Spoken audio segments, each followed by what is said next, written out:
Good morning. It's 1:38 on a Saturday. Wake up, you go down. It is 30 odd degrees. Hope you're having a good one.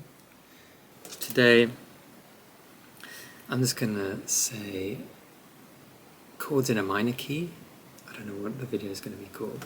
This song is in a minor key, G minor to be precise. And I wrote it recently, and I thought it was interesting because it starts on chord 6. So if you play the G minor natural minor scale, 1, 2, 3, 4, 5, 6, 7, 8, and 8's it. It starts on chord 6, which is E flat, and then goes to chord 4, and then G minor is chord 1. It's a familiar chord sequence.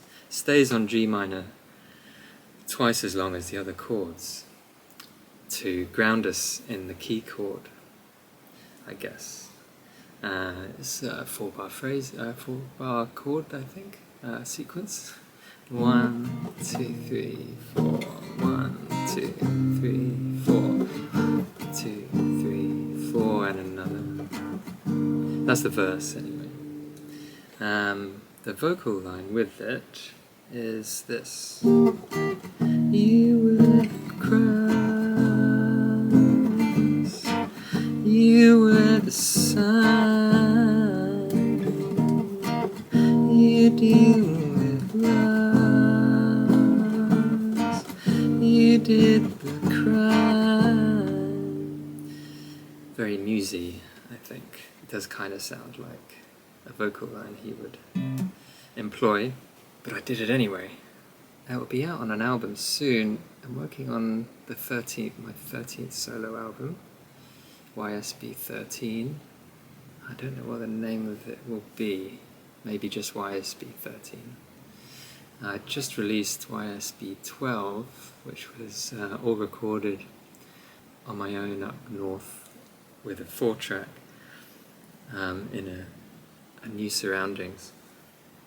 And it was a challenge. I challenged myself to make an album in a week, also 9 days, I think. And it was great fun. And that will be out soon. I'll do a video on that process a little bit as well, because I blogged it. I recorded some videos for it and stuff. I documented it, yes. So back to this one. This song is called Deep in Your Heart. It's in the chorus line.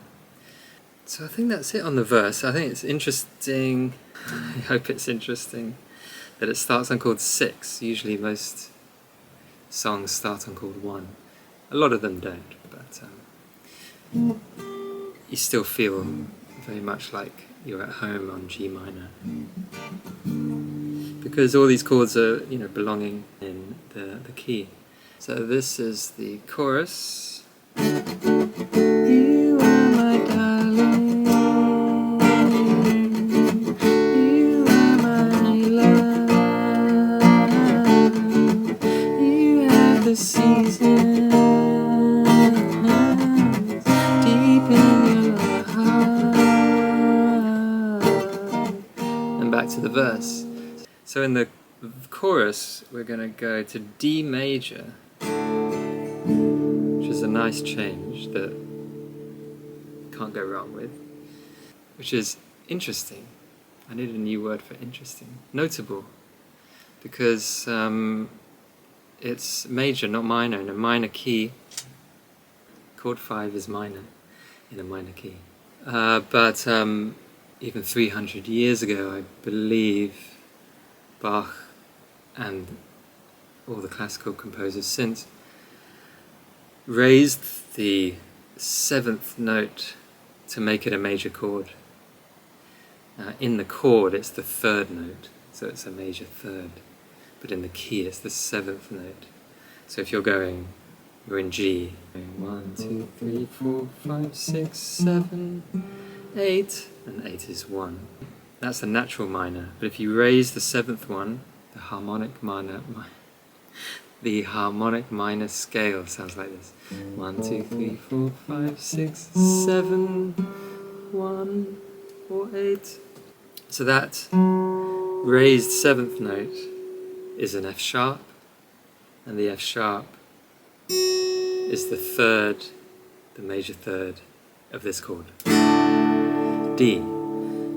So you get a major 5th chord, if that makes sense. So we're going chord 5 major, and back to chord 1. So that's a very usual move. 5 to 1. At the end of the phrase it would be a perfect cadence. 1. But it doesn't repeat there. But it does go back to D. And then goes to chord 3, which is major. Back to chord 5. Another change to chord 6, which we started with. Then chord 4, and that is the sequence in the verse. G minor finishes, so the chorus finishes with the verse, but you'd never know because the melody isn't doing what the verse does. Yeah, and all those chords work very nicely together because they're in the key. All right, apart from the chord 5, which is also in the key, kind of. I have to wrap it up there because the camera's running out of stuff. So thanks for watching. Don't leave comments, don't like, don't subscribe, and don't ask for any videos that you might like. Okay, great, thanks, bye.